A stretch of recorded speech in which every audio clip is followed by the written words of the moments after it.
Halo semuanya, oke, mari kita langsung bahas topik kita kali ini. Khusus buat kalian, para mahasiswa farmasi yang sekarang udah ada di semester 6. Pasti lagi bersiap banget kan ngadepin salah satu mata kuliah yang, ya bisa dibilang paling menantang, statistika farmasi. Angka-angkanya emang kadang kelihatan nakutin banget, tapi tenang aja. Lewat panduan kali ini, kita bakal bongkar bareng-bareng silabus kalian jadi strategi yang super terarah. Kita bakal ubah mata kuliah ini dari yang tadinya rintangan jadi senjata rahasia kalian. Masuk semester 6 itu artinya kalian udah ada di ujung tombak banget sebelum masuk fase skripsi kan? Stresnya pasti lumayan kerasa. Tapi coba deh kita ubah sedikit cara pandangnya. Anggap aja pembahasan kita kali ini tuh semacam peta jalan strategis buat menaklukkan kelas ini. Kita di sini nggak cuma sekedar cari nilai lulus aja loh, tapi kita lagi benar-benar ngebangun fondasi logis buat ngerancang penelitian klinis kalian nanti. Jadi tarik nafas dalam-dalam, siapin catatannya, dan mari kita lihat gimana cara kita menangin permainan ini. Nah, pertama-tama, mari kita bedah strategi penilaiannya, karena ini krusial banget. Coba perhatiin gimana sebenarnya nasib nilai akhir kalian itu ditentuin. Ujian akhir semester atau UAS itu megang porsi paling gede, 35%. Terus disusul UTS 30%, dan penugasan atau kuis di angka 20%. Tapi, coba perhatiin baik-baik potongan kecil ini, ada 15% untuk sikap, perilaku, dan partisipasi. Teman-teman, ini tuh secara harfiah adalah poin gratis. Cuma dengan hadir tepat waktu, aktif nanya di kelas, dan nunjukin sikap profesional, kalian udah ngamani 15% ini di kantong kalian. Ini keuntungan yang luar biasa besar, dan cara paling gampang buat mastiin kalian lulus dengan aman. Jangan sampai poin ini lewat gitu aja ya. Oke, sekarang kita masuk ke peta panduan materi UTS. Di sini kita bakal fokus ke gimana caranya ngebangun fondasi dasar kalian.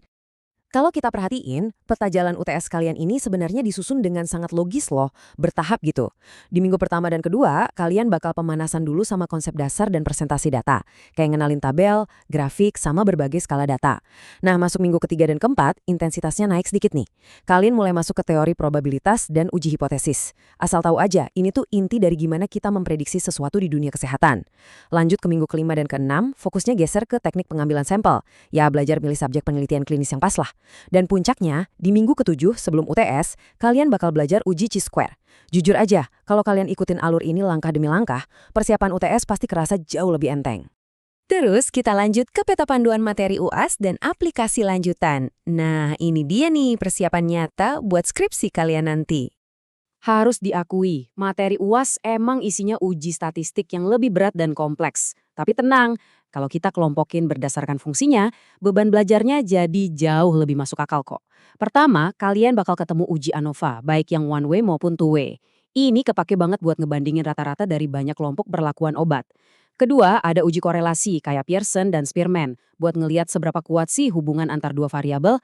Ketiga, uji regresi, linier dan logistik buat bikin prediksi. Misalnya nih, apakah naiknya dosis obat itu bisa ngeprediksi tingkat kesembuhan pasien? Dan yang keempat, semisal data kalian ternyata nggak normal, kalian udah dibekalin teknik penyelamat, transformasi data, dan uji non-parametrik. Keren kan? Kalian kayak punya kotak peralatan analisis yang super lengkap.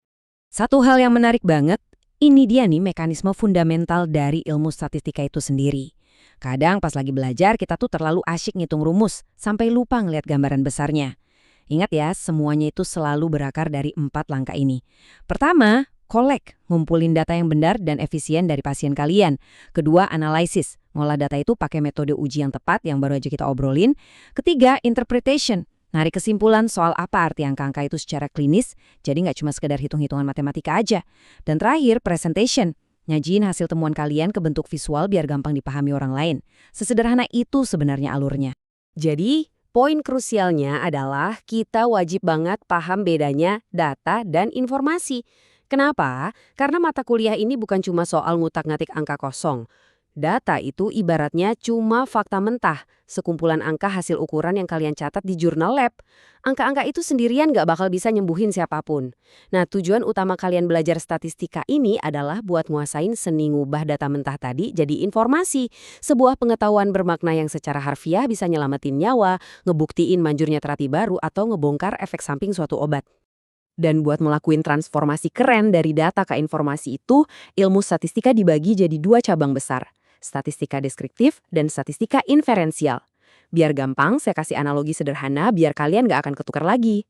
Bayangin kalian lagi jaga di klinik nih, terus nyatat gejala pasti dari 10 pasien yang datang hari itu. Kalian hitung rata-rata suhu tubuh mereka, terus bikin grafik sebaran gejalanya. Nah, itu namanya statistika deskriptif. Kalian cuma ngegambarin dan mendetailkan apa yang persis ada di depan mata kalian dari 10 orang itu. Tapi, kalau kalian pakai data 10 pasien tadi, buat ngeprediksi dengan akurat kira-kira obat baru ini bakal bisa nyembuhin ratusan ribu orang di seluruh kota nggak ya? Nah, itulah statistika inferensial. Kalian pakai sampel kecil buat narik kesimpulan gede buat seluruh populasi. Masuk akal kan? Dan ini ngegambarin dengan cerdas banget gimana sih wujud aslinya statistika deskriptif pas dipraktekin langsung.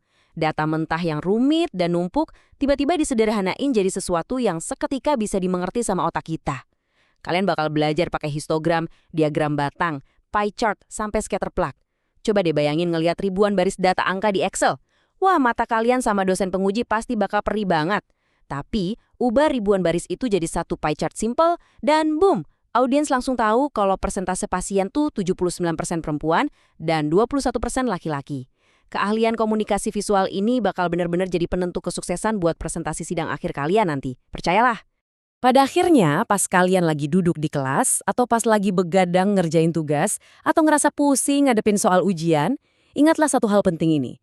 Statistika itu bukan sekedar batu sandungan akademis buat dapetin gelar sarjana farmasi. Di dunia medis dan kefarmasian, statistika itu adalah garis batas yang super tegas antara tebakan asal-asalan dan sains klinis yang terbukti nyata. Statistika adalah alat utama yang membuktikan secara tak terbantahkan apakah sebuah obat beneran nyelamati nyawa pasien atau ya cuma kebetulan aja. Ini benar-benar fondasi mutlak dari praktik kefarmasian berbasis bukti. Jadi, apa maknanya buat kalian?